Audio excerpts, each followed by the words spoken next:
All right, so here we are with JM Pro TV again. Jasmin, thanks so much for speaking with us today. I wonder if we could have you introduce yourself and talk a little bit about what's going on here today. Absolutely. My name is Jasmin Beach-Ferrara. I'm Executive Director of the Campaign for Southern Equality. We just concluded a press conference to launch a statewide campaign called Born Perfect North Carolina to protect LGBTQ youth from the dangerous practice of conversion therapy. And we're also marking the historic occasion of three pro-LGBTQ bills that were introduced in the North Carolina legislature this morning. One would repeal HB 2 fully, one would provide comprehensive non-discrimination protections for our community, and the third would ban the practice of conversion therapy for youth.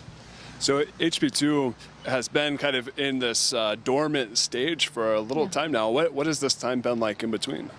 Well, unfortunately, when a law like HB 2 goes into effect, it also has a teaching effect. And one of the things that has happened is that it has chilled the climate in our state for trans folks. Many folks continue to live in fear that they will not be treated fairly or not have full access to public facilities. And we also see that many, whether it's a local city or a public school system, institutions that would very much like to adopt measures protecting the LGBTQ community and especially the trans community feel reticent to do so because they're afraid of a backlash from the legislature. Fully repealing HB 2, fully repealing HB 142 are the solution to that, to create a clean slate and the ability for local communities to pass protective measures and also to see measures like that pass at the state. So even if it doesn't pass, it sounds like it still could have that teaching effect of here's a different sort of bill that could be presented. Yeah. In the South, winds look different than they might look in other parts of the country. And getting three bills like this introduced is a big step forward and something we can organize around. We will use it to tell stories, to activate people to call their legislators. What we know is the more people learn about the lives of LGBTQ folks, the more people learn about the dangerous practice of conversion therapy, the more ready they are to stand up for it. So we know that it's a long road ahead in many regards, but we feel hopeful about what's possible. And we see this as part of an interlocking web of civil rights issues in our state around immigration rights, economic justice, racial equity, and justice issues. Could you speak a little bit more about how all of these issues are connected? They're connected first and foremost through our lives. LGBTQ people are part of every single community, every racial group, every faith community, folks from every status and community you could think of. So that's one.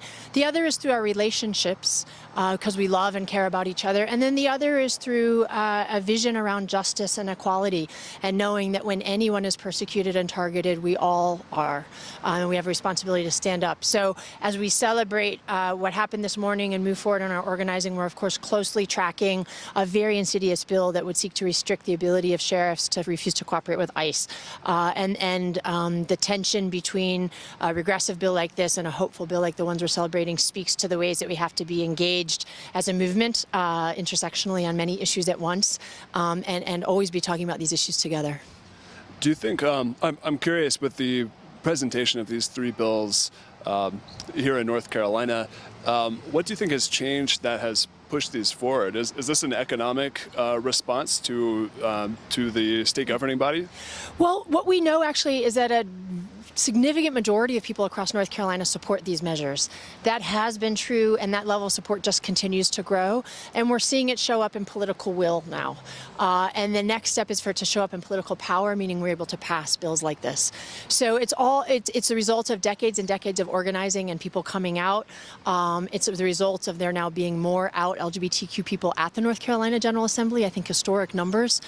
So these become very personal issues in chambers there as well. So it's many different things at once. And I also think it's that, our state has been stained by HB 2, by Amendment 1, by Senate Bill 2, and there's a growing swell of folks across the state who are ready to turn the corner and move into what's possible in 2019. So for viewers who maybe are unfamiliar with conversion therapy and want to learn more about harmful effects that it has, and just to learn more about these bills and what's going on with Campaign for Southern Equality and for other organizations of that sort, can you recommend any resources? Absolutely. Please go to bornperfectnc.org. That's the campaign website hosted by Campaign for Southern Equality and Equality North Carolina and a statewide coalition. You can join the campaign as an individual. You can join as a coalition partner. You can contact your legislators through that site. And also tune into both organizations for breaking updates as these bills move forward now that they've been introduced.